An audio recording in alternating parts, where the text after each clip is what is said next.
Hello everyone and welcome back to Inside ArtScroll, where the books you read and the people who write them come to life.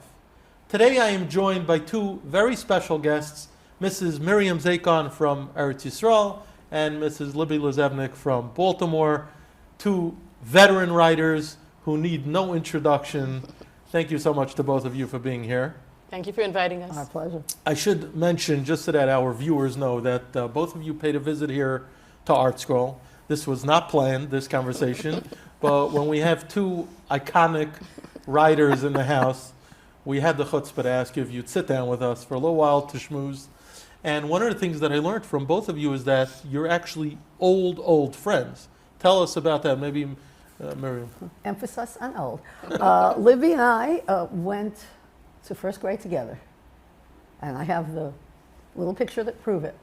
And then Where was that? In Beis Yaakov, a Borough Park, Rabbi Aaron Rech's Beis Yaakov.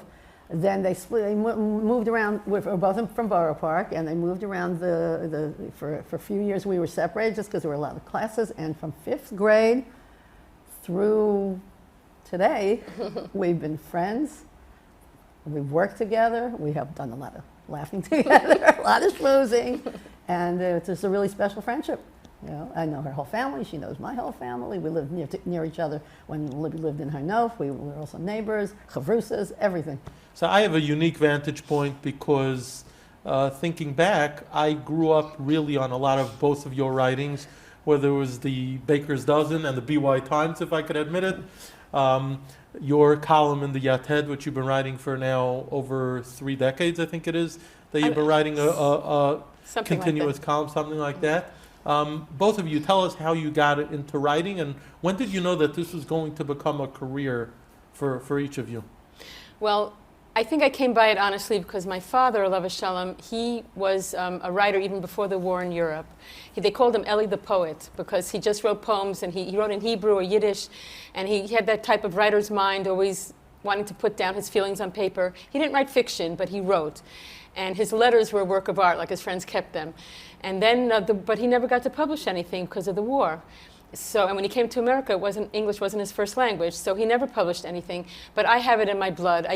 From the time I could hold a pen, I've been writing poems, stories, and I knew I was going to be a writer because that's all I wanted to do. What was your first published item that you recall? In my 8th grade yearbook, maybe, or newsletter, whatever, newspaper. How about you? Yeah, well, Libby and I have an identical twin sister who looks just like me, and 3 of us were a threesome every Friday. We go 17th Avenue, 60th Street to the library, and we come out, each of us with a stack of books. We each, I'd read a stack sheet, and then we'd look around the next Friday again.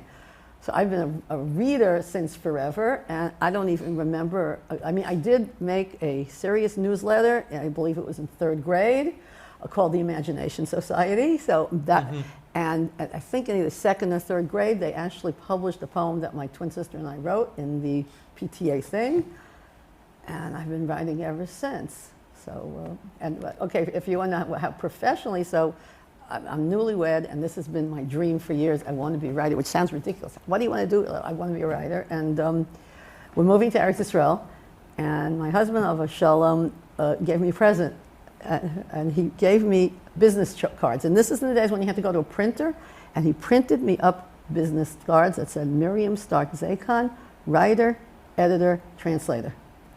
And suddenly I was a writer. I had a business card to prove it. And I became a writer, translator, and editor. Wow. And, what are you most proud of when you're looking back of years? Between both of you, you probably have written about dozens of books between a lot both of words. of you. You're still writing, you write a weekly ArtScroll column that goes into a newspaper. You're writing magazine columns, newspaper columns. There's a lot going on. And books. And books, and you haven't slowed down. Is there anything in particular that you look back, maybe because of the difficult nature of the project, that you say, wow, that was a monumental achievement? Yeah. Was it ArtScroll who put out Positive Word Power? Yeah. So the Chafetz Chaim Heritage Foundation asked me to do a children's version of that, based on that, taking each lesson, and I had to weave it into the chapters of a novel for kids. That was very challenging, but I think I felt such satisfaction when I was done because it was such a worthwhile project. Speaking of impactful, I should mention your husband, Rabbi Nachman Zakon, Zechrono V'Racha, penned the weekly Parsha series, which, talking about an impact, that's a series that, can I know her, is selling remarkably well and is making a huge difference. It's funny because I was trying to think what I'm most proud of. Baruch Hashem, there's a lot. But I thought this is like you're asking me which kid do I like better. I love my books. I don't have, but as you mentioned that, yeah, the one I guess that certainly I think made the most impact was my work together with my husband Nachman. I mean, he wrote it and I edited him. And it's interesting when you're an editor of your husband. So good Shalom Bayis lesson. And I think that's probably the one certainly that I should be the most proud of because it's just such a beautiful set. From your years having written and been published, do you have any tips to people out there? There are, as much as writing is a lost art, there are talented writers. We see a young crop of writers, people putting out books. Any tips that you could give to people? Is it just as simple as writing so that you can learn how to write, or reading? What do you think the secret is? I would say three things. Number one, read, so you get to understand what the music of good language sounds like. Read good books. And number two, sit down and write. You know, people procrastinate even things that they love to do, so you have to make it a steady thing. And also, when it comes to editing your own work, there are two fallacies that people fall into. One is that they either don't edit enough or that they edit too much. I once met a young woman who was editing the same short story for 5 years. It was never finished, never perfect. At some point, you have to say maspeak, you know. And also you have to edit your own work, you know, in the other direction. You have to, the first draft is never usually your best. You should go back. How about you? You have any tips? I think Libby put it pretty well. The only, you know, in addition to being a writer, I've been an editor for many years, and I do acquisitions here at ArtScroll, so I get to see a lot of manuscripts. And first, you write from the heart, what you want to write. But if you want to publish, you also have to recognize that there's two people in this room. There's you, and there's the reader. Whether it's making sure the message is coming through clearly to your reader. And yeah, I'll be honest, you have to make sure that the reader is interested. You know, if you love, you know, the appetites of what sharks like to eat, that's great, but very few people are really interested in that. So I was going to ask you, as far as the acquisitions email, that you get emails literally every day, people sending in all different types of manuscripts. Yeah. How do you determine, okay, this is a manuscript that I should bring up with the editorial board? And First, so let me say, I asked Mechila, I hate rejecting manuscripts. And just because I reject it, I mean, you know, if I can mention Harry Potter here, Harry Potter had many, many rejections before. And the list many other great authors. Of great authors who were rejected, I would like to think I haven't rejected Harry Potter, but they can be rejected for many reasons. They can be accepted for many reasons. Look, I've been in this business, Baruch Hashem, for many years, and you get a certain sense of what people want to read. And that you can write a really wonderful book, but I do have to get a book that people will read. ArtScroll has very, very high standards, and I think people wear that. And we're often the first stop for a manuscript. And hopefully I can say, wow, great manuscript. The best and the most rewarding to me is when I get a manuscript which just needs some work, but it's very promising. And I love, that's my second love after writing, is working with authors and trying to get it to be the very best. And I've had some authors who I did that with, and it's fabulous. It's a great feeling. You get to see the project it's like, come to fruition. Yeah. It's like I'm the midwife who gets the help. Right. Well, people who put out books, they all say it's like giving birth to a child. So sometimes I'm giving the birth, but I'm the doula, I'm the midwife. It's a fabulous, fantastic feeling. That's tremendous. I have to ask this: literary pet peeves. I'm sure you have it. Every writer, every editor has it. Especially when you're an editor and you're editing other people's writings, and there are things that you see people do time and time again that just irk you. What would you say that is? Well, you're more of the editor. I edit sometimes. What I say is I'm nastier than she is. Okay, keep it simple, guys. Use simpler language. You're not impressing me by using really fancy words unless there is a very good reason for it. You know, it's not better writing if the reader has to read it 3 times to figure out what in the world you're trying to say. Keep it simple. That's about the only one. I mean, anything else? Also, I've noticed that since I've written for several decades now, over time, as people's way of talking has changed, also writing has changed. Yeah. My early books are much denser, longer paragraphs. Now it's chick, chick, chick, chick. You know, people have no attention span. Writers don't even have much of an attention span. So that's something I also look So for. really, you recommend that people adapt with the I'm times saying if you don't almost, want, right? like Mimi said, you don't want to lose your readers. You don't want to bore them. When I wrote my first book, Shira's Summer, I remember I didn't know what I was doing, and I would sit down and write a chapter, and then the next day I'd come back, sit down, read over the chapter, and if there was anything that bored me or lost me or that wasn't entertaining me as a reader, out it went. That's how I edited my own work. Right. You have to remember, like Mimi said, there are two people in the room. You can't forget about the reader. So specific projects that both of you worked on, Baker's Dozen we mentioned before. Had you come up with the concept? Well, she created it. Mimi. All right, so Tell us a little about the background. basically, I wanted to do something new, and I asked around. I asked my sister who was in America. I was already in ArtScroll. Like, what are the kids reading? And they were reading these series books. I don't know if I dare say the name. And so we said, let's do it, but let's do it for From Kids. I was actually, at first it was just like an idea, but when I started reading the stuff that there weren't a lot of children's books out there, when I started reading them, I was really very upset. I said, basically, girls should not be reading this stuff with the girlfriends, the boyfriends. There's a lot of stuff in there that was really not appropriate for our. So we came up. Why like BY Times? Because it's about a bunch of girls. We were always a bunch of girls in school, and I love journalism and I love writing. So I was going to do. They say write about things you love, and this is what I love. And it just was. So we had a lot of fun with that one. I am Leah Klein. I can admit it. I did get a nice portfolio of. I did a character study of every single character, and I would do the plots. And I was looking for a good writer to write it, and I found my friend Libby. I became her assistant. And you wrote the first. I wrote the first of the few. BY Times and the Baker's Dozen, and then many and during the. Dozen, and we plotted them all together. When also. BY Times took off so well, we said let's do another, and we decided to do a family one. And I can tell you the story before. I'm walking around, and there was for the younger people won't know, James Baker was a Secretary of State. And he didn't like Israel very much, and he wanted to cut up Israel and give it away to our friendly neighbors. And someone had just put up a big sign. This is really, I could see myself on the street. I'm walking up and down thinking, what am I going to do? What am I going to do? Big sign that says, Baker, cut your own loaf. It was a cute political sign. And it just popped. I didn't pop. Siyata Dishmaya. I said, let's call it The Baker's Dozen Have 12 Kids. And then I said, aha, a Baker's Dozen is 13. So I said, okay, we'll have 12 kids, and the last book, the 13th baby will be born, and the kids will be upset when not the Baker's Dozen. He said, no, kids, Baker's Dozen is 13.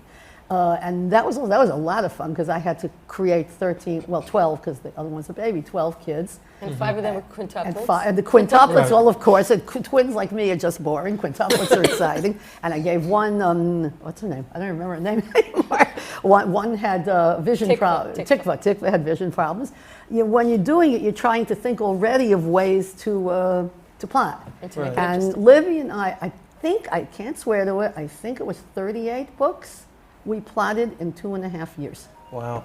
So that was... Because we put them out very frequently, Right. and we would just come up with a plot, and either one of us would write it or we'd give it out to someone, and then we'd edit it. But we made up all the stories, all the plots. Yeah. So typically when you write a series of books, or let's say, Libby, when you're writing a novel, you plot the book beginning to end? Okay, This has then- been a machlokas. We have a chilukei deos on this since forever. Since We used to forever. give writing and publishing workshops, and at the workshop we'd say, we have different opinions on this, take what you want from it. So Mimi believes in starting with a great idea and a great character and a great situation and running with it, and you make it up as you go. And that's it. And for me, I feel that plotting ahead, not every detail obviously, but as much as you can, the main flow of the story allows you to have foreshadowing and knowing where you're going. Like, I can't imagine writing without that, to make it more powerful. So I do it my way. And See, I'm writing, and somebody said, "Oh, this is interesting. Yeah. We can use this for foreshadowing." And Right. And then develop you the know plot what's based going to on that. happen, Right. and you foreshadow it. I do something and say, And you say- foreshadowing. I'm going to do that. Right, but Mimi did realize at some point that she, at that time, was writing mostly short stories that were maybe loosely collected into a book, like the Coens of Tzfat, whereas I was writing long novels that needed more plotting. So, Right. But when you write when long- I did yeah. mine, I did a serial, Right. and which turned into a novel. you still did it. And I was just looking at my original pitch for it, and about 2/3 never happened, and about 2/3 of the book did happen. I just like to. Well, I do make some changes. I don't stick to it completely, but I like to know where I'm You going. mean with. once you're done, you may go back and then reformulate? No, even as I'm going, it's sometimes something interesting. It will be an interesting conversation that could lead to something new, and I will incorporate it. Or if I want to make it longer, or I want to get rid of something, I need more of a plot, so I'll make another subplot. Or But something. especially with novels, how do you come up with the plots and ideas? Do you have any creative place that you could go to get those ideas? I think that's like probably the most frequently asked question that I'm asked. Where do I get my ideas? Right. And I really get them. First of all, I get them anywhere. Sometimes from my childhood or people that I know. Sometimes just I can see someone on the street or hear a snippet of a conversation, and it will just ignite something. If you're minded, just like they say, shul rabbis that have to give a drasha every week, like they're always on the lookout. Always on the So lookout. you're receptive to those things. And sometimes I'll just say, Hashem, help me, and he'll just drop it into my head, like if I'm really stuck. It's from Wow. everywhere. Now, have either of you experienced? It seems to come so natural to you that you write. Do you ever experience writer's block? I'm sure that's a question you've gotten asked as well. I do sometimes if I'm very busy with other things like real life, and I don't want to escape into my imagination. I want to. So then it's hard for me to change tracks. But most of the time, I carve out time to write, and that it usually And works that out works. okay. Yeah. How about you? Never. Never. Never happened, Baruch Hashem. Oh, No, I no. should say once when there was some really serious stuff going on. So for a couple of, like I was supposed to be doing a chapter a week, and 1 week I couldn't do it. I just because if somebody was sick, it was just difficult. But no, Well, when I basically wrote The never. Little Black Box, actually, that reminds me, it's a 3-book trilogy, and I wrote the first 2, and I was supposed to write the third, but my father passed away right then, and I just didn't have a head for it. I could Yeah, not write but- fiction, but- so someone else did But the I third. wouldn't call it a writer's block. There's Right. just sometimes life You does. just can't- Distractions, life distractions. Life Life gets, gets in too the way. busy. Life gets in the way. Right. Yeah. You both of you are very busy writing. Do you have a chance to read? Oh, yeah. Like for leisure? I purposes? devour books all the time. Uh-huh.